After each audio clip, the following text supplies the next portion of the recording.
हाँ, अरे खुशामदीद, आइए। कैसी हैं आप अज़मी साहिबा? और यहाँ आगे आओ, ये चीजें तुम संभाल लो। हम खाने में मीठी बातें और डेजर्ट लेके आए हैं। आपने ये जहमत क्यों की? आइए ना।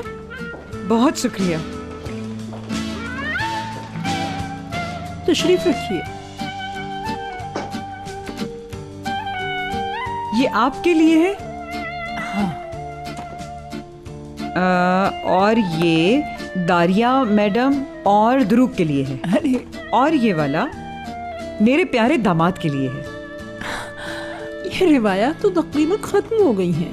आप लोगों ने पुराने जमाने याद दिला दिए। बैठिए ना, हमें हैरान कर दिया आपने। देर से लाने के लिए मैं माफी चाहूंगी आपसे। बहुत बहुत शुक्रिया। बैठिए बैठिए ना आप लोग।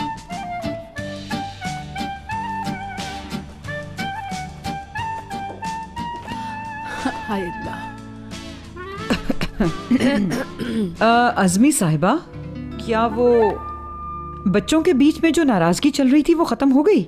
मैं संभाल लूंगी सब, आप बिल्कुल फिक्र मत कीजिए। और करीम और एपिक के लिए भी यही चाहती हूँ मैं। और उस दिन हम लोग एपिक के लिए कुछ नहीं कर सके। ओहो, कोई बात नहीं। मैं तो कहती हूँ लगे हाथ अब अपनी भी एंगेजमेंट कर डालिएगा हशमत साहब के साथ। क्या बात कर रही हैं इस उम्र में, खुदा के लिए। अरे भाई, एक दीवाने ने कुएं में पत्थर फेंक दिया। आपने बातें सुनी थी उनकी, बस रहने दीजिए। झूठ नहीं बोलूंगी आपसे, मेरे बाबा की भी हालत आजकल ठीक नहीं है। उन्होंने तो आपसे शादी करने का ही फैसला कर लिया है। कैसी बातें कर रही हैं, इस उम्र में मुमकिन है? उम्र से इस बात का क्या ताल्लुक है? मोहब्बत ने आज तक उम्र नहीं देखी।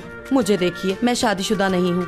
मैंने कोशिश की, नहीं हुई। अब जितनी भी शादियाँ होंगी उनमें सारे अरमान पूरे करूंगी। खूब मेकअप करवाऊंगी, नए नए कपड़े पहनूंगी, चमकीले भड़कीले डांस भी करेंगे। हाँ, ऐसी बातें तो मत करें। अरे बेटा, अब हम दोनों की उम्रें गुजर चुकी हैं। इसमें हर्ज ही क्या है अज़मी साहिबा? मेरा दिल तो चाहता है कि बाबा इस उम्र में दूल्हा बने और आप भी नई नवेली दुल्हन की तरह सजें, और मैं शादी की सारी रस्में अपने हाथों से पूरी करूंगी आप दोनों की। ऐसा मुमकिन ही नहीं है। आप अगर नहीं चाहेंगी तो कभी नहीं होगा। अरे क्यों नहीं चाहेंगी? आखिर दोनों की 50 साल की मोहब्बत है। माना मोहब्बत की उम्र नहीं बढ़ती, लेकिन मोहब्बत करने वालों की तो बढ़ती है ना। अरे, आपका केक तो बहुत अच्छा लग रहा है, यकीनन जायके में भी बहुत अच्छा होगा।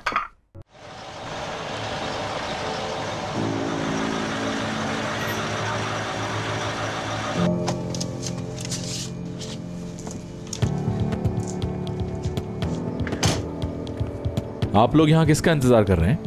वो हम अपनी कज़न से मिलने हैं। कौन है आपकी कज़न? औरिया, वो यहाँ काम करती है। ये लोग मेरे कज़न्स हैं मुराद साहब। तो इन दोनों को आपने बाहर क्यों खड़ा रखा है? इन दोनों को अंदर बिठाती ना। नहीं, ये दोनों मुझे कुछ देने आए थे, अभी चले जाएंगे। खुदा हाफिज। खुदा हाफिज। हिम्मत कैसे हुई यहाँ आने की? 1 मिनट में निकलो यहाँ से। उसने हमें धोखा दिया है, पैसे नहीं दे रही वो। उसको बता देना औरिया, गलत लोगों से पंगा ले रही है। सुनाओ इसे। अगर किसी से डरती तो इतना बड़ा काम नहीं करती। तुम जैसे चोरों को अपने घर में ना आने देती मैं। आइंदा अगर तुम लोगों को मैंने अपने इर्द गिर्द भी देखा तो उसके जिम्मेदार तुम खुद होगे। बेहतर होगा समझ जाओ। तुम्हारी जबान बंद रहे, इसी में समझदारी सुन लिया?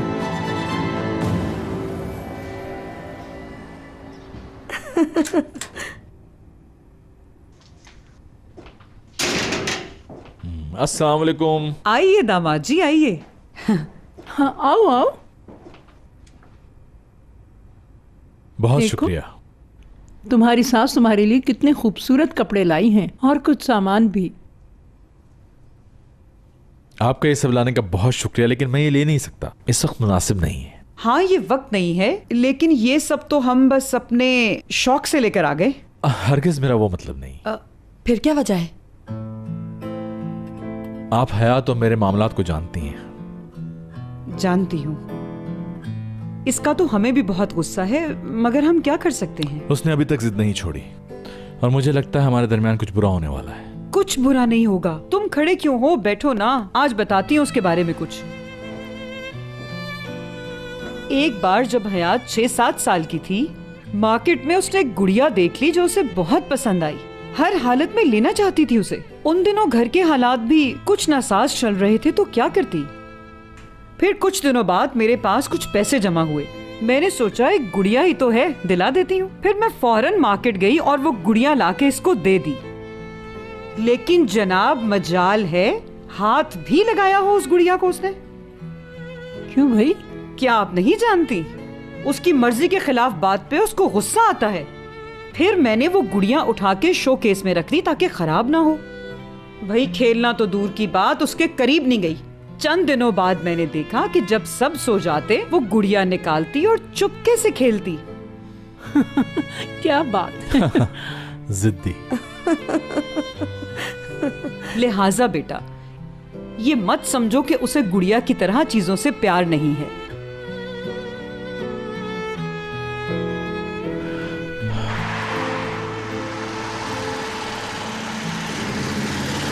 दादा, हम 3 हो गए हैं, क्यों ना हम अपना एक ग्रुप बना लें। ख्याल तो तुम्हारा बहुत अच्छा है खालिद, लेकिन ये ख्याल तुम्हें आया कैसे? दादा मैं ये भी सोच रहा हूँ अपने ग्रुप का नाम भी रख लेंगे। हाँ हाँ रख लो, मुझे बता देना। आज से ही ग्रुप का नाम सोच लें। वैसे मेरा ख्याल कैसा लगा आपको? हाँ ख्याल तो बहुत अच्छा है, लेकिन ये बताओ मेरी बर्फ वाली मशीन का क्या हुआ? मशीन तो मैं ढूंढ लूंगा आपकी, और वो भी सस्ती वाली। अभी तक तो कुछ हुआ नहीं, बस बातें हैं तेरी तो। बस आइडिया ही आइडिया आते हैं तेरे दिमाग में। देखना मेरी बर्फबारी ऐसी होगी जो कभी मुराद ने भी नहीं देखी होगी, सबसे अलग। फिर मैं और आजमी खड़े हों और हल्की हल्की बर्फ गिर रही हो बस। तुम क्या कहना चाह रहे हो बेटा? खुदा के लिए कोई बुरी खबर मत सुनाना अभी। मसले तो कभी खत्म होंगे ही नहीं। ऊपर से उस लड़की को तुम नर्स के तौर पर घर ले आए हो। मुझे नहीं मालूम तुम क्या सोच रहे हो, लेकिन उम्मीद है अच्छा ही होगा। नहीं दादी जान, हरगिज ऐसी कोई बात नहीं। मसला तो कुछ और ही है। क्या हुआ? दादी जान, क्या एमने आंटी ने आपसे हशमत दादा के मुताल्लिक कोई बात की है? तुम क्यों पूछ रहे हो ये बात? वो आज आए थे मेरे पास। तुम्हारे पास क्या करने आए थे वो? मदद मांगी है। कैसी मदद?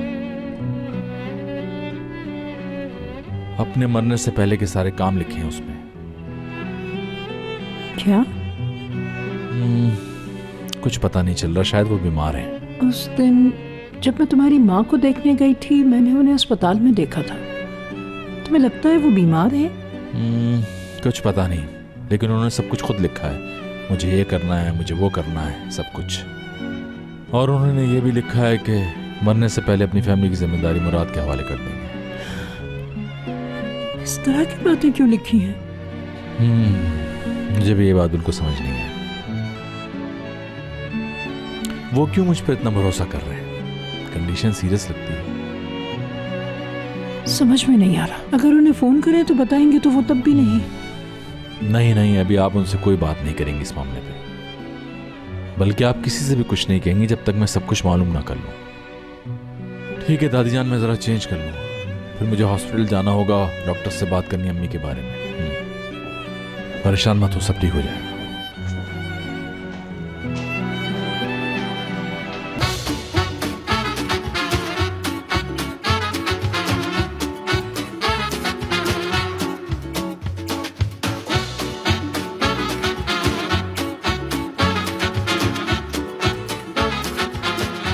Aşk laftan anlamaz.